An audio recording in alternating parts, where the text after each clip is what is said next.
Desde los albores de la civilización, la humanidad ha buscado comprender, y en muchos casos, poseer aquello que se percibe como divino o imbuido de un poder sobrenatural.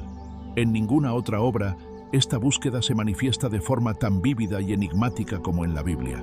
Un texto sagrado, lleno de historias de fe, milagros y revelaciones, la Biblia describe una serie de objetos que no son meros artefactos históricos, sino recipientes de un poder inmenso, capaces de alterar el curso de batallas, castigar a los impíos o manifestar la presencia misma de Dios. Dale like, suscríbete y comparte. Comencemos. Estos objetos, envueltos en misterio y significado profético, han cautivado la imaginación de creyentes y no creyentes por igual. ¿Fueron solo símbolos? ¿Poseían una energía inherente? Y la pregunta que resuena a través de los siglos, ¿dónde están hoy? Primero, el Arca de la Alianza.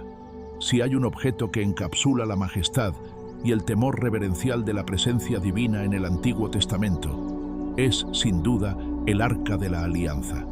Descrita en el libro del Éxodo, fue construida por instrucciones directas de Dios a Moisés en el monte Sinaí. Éxodo 25, 10 a 22. Era un cofre sagrado de madera de acacia, recubierto de oro puro por dentro y por fuera, con un propiciatorio de oro macizo en la parte superior, flanqueado por 2 querubines de oro con sus alas extendidas, cubriendo el propiciatorio. ¿Qué hacía el arca tan poderosa? Dentro del arca se guardaban las 2 tablas de la ley, los 10 mandamientos, un vaso de maná, el alimento que Dios proveyó a los israelitas en el desierto, y la vara de Aarón que reverdeció, prueba de la autoridad sacerdotal de Aarón.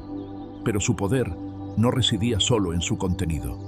El arca era el trono terrenal de Yahvé, el punto de encuentro entre Dios y su pueblo. Desde allí, Dios hablaba con Moisés, manifestaba su gloria, la Shekinah, y dirigía a Israel. Las aguas del río Jordán se abrieron cuando los sacerdotes que portaban el arca entraron en ellas, permitiendo a los israelitas cruzar a la tierra prometida. Josué 3. El sonido de las trompetas y la procesión del arca alrededor de la ciudad de Jericó hicieron que sus muros cayeran. Josué 6. Acompañaba al ejército israelita en la batalla, y su presencia a menudo garantizaba la victoria. Cuando fue capturada por los filisteos, trajo plagas y destrucción a sus ciudades, forzándolos a devolverla. 1 Samuel 4 a 6. La santidad del arca era tal que, cuando Uzá la tocó imprudentemente para evitar que cayera, fue fulminado por Dios. 2 Samuel 6, 6 a 7. Demostrando que su poder era tanto protector como destructivo para aquellos que no la reverenciaban adecuadamente. ¿Dónde está el Arca de la Alianza hoy? Este es uno de los mayores misterios bíblicos. La última mención segura del Arca en las Escrituras es durante el reinado del rey Josías, antes de la invasión babilónica. 2 Crónicas 35:3. Cuando Nabucodonosor de Babilonia sitió y destruyó Jerusalén en el año 586 a.C., el arca desaparece de los registros históricos. El Arca de la Alianza sigue siendo un símbolo potente de la presencia y el pacto de Dios, un recordatorio de un tiempo en que lo divino se manifestaba de forma tangible en el mundo. Varias teorías y leyendas intentan explicar el paradero del Arca de la Alianza. Una de las más pragmáticas sugiere que fue saqueada y destruida por los babilonios, como cualquier otro tesoro del templo. Otra teoría menciona que el profeta Jeremías, según el libro de Segundos Macabeos 2:4 a 8, la escondió en una cueva en el monte Nebo, donde permanecería oculta hasta que Dios decida revelarla nuevamente. Por otro lado, la Iglesia Ortodoxa Tewahedo de Etiopía afirma poseer el arca en la iglesia de Santa María de Sion en Aksum, sosteniendo que Menelik I, hijo de la reina de Saba y el rey Salomón, la llevó allí. Sin embargo, no permiten a nadie verla. Algunas teorías judías especulan que los sacerdotes ocultaron el arca en túneles debajo del monte del templo antes de la destrucción por Nabucodonosor, con la esperanza de redescubrirla cuando se reconstruya el tercer templo. 2. El Urim y Tumim, menos conocido que el arca, pero igualmente poderoso en su función. El Urim y Tumim eran instrumentos sagrados utilizados por el sumo sacerdote de Israel para discernir la voluntad de Dios. Su mención más prominente se encuentra en Éxodo 28:30, donde se describe que debían ser colocados en el pectoral del sumo sacerdote, sobre su corazón.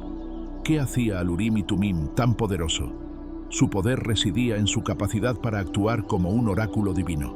Cuando los líderes de Israel necesitaban una respuesta directa de Dios sobre asuntos cruciales, como ir a la guerra, tomar decisiones políticas o resolver disputas, el sumo sacerdote consultaba a Dios a través del Urim y Tumim.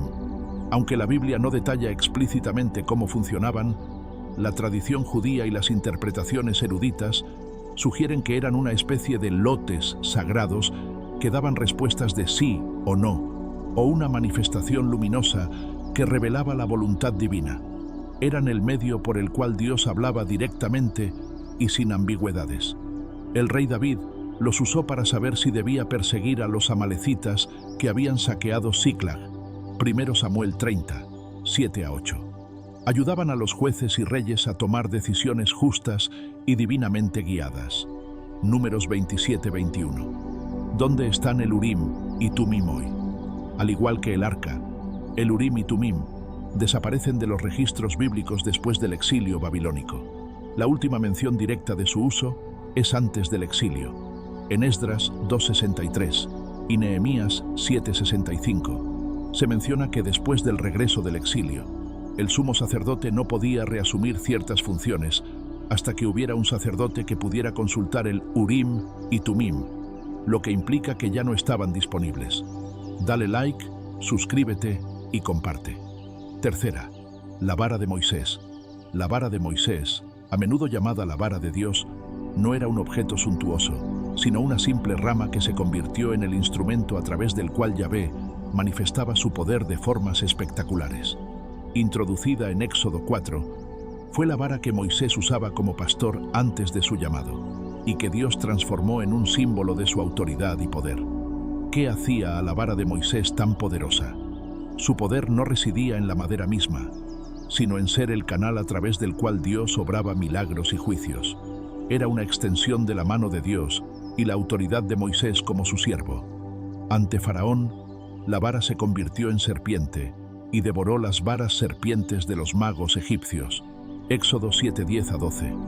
Moisés usó la vara para iniciar varias de las plagas que asolaron Egipto, como convertir el agua del Nilo en sangre, Éxodo 7:20, y traer ranas, Éxodo 8:5. El acto más dramático.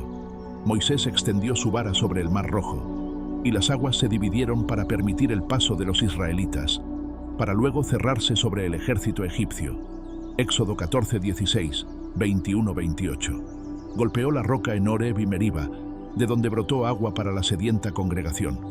Éxodo 17:5-6, Números 28-11.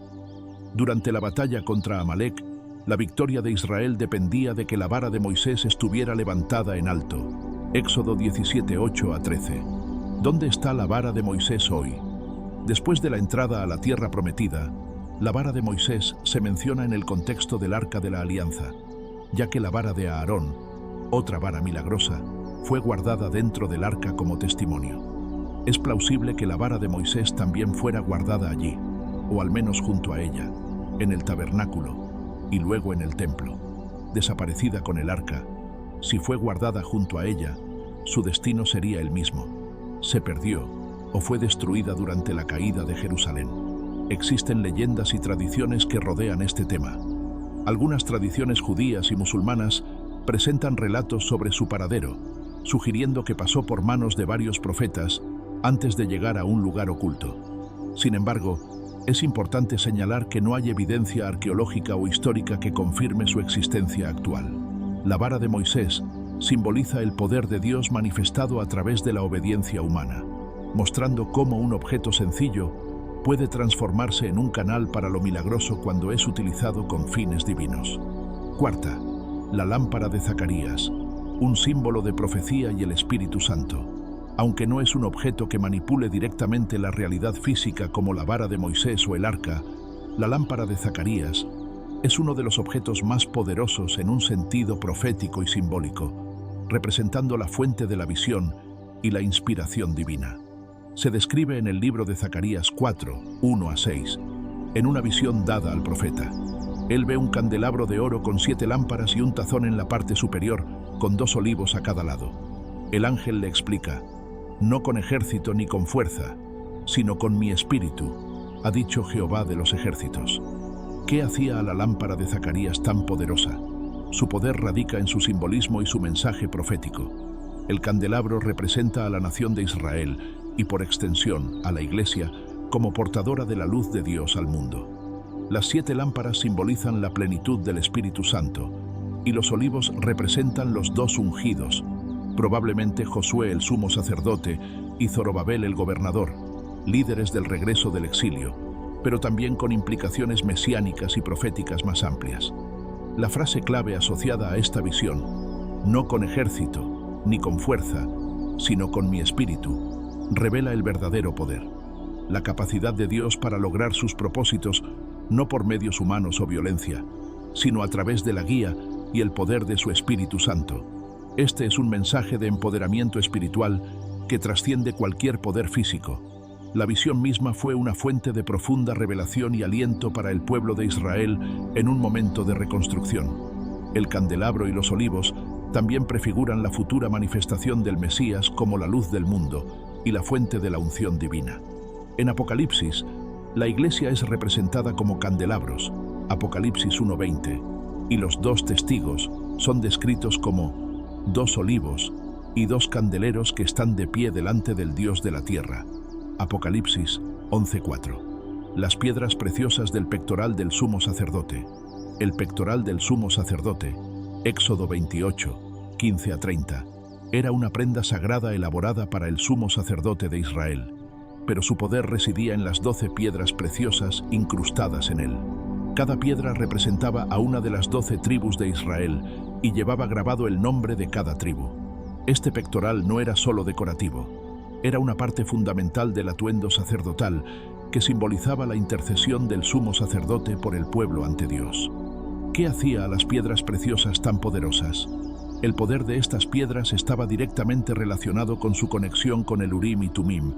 Como se mencionó anteriormente, se colocaban dentro del pectoral, y con su función de manifestar la voluntad divina o el juicio de Dios.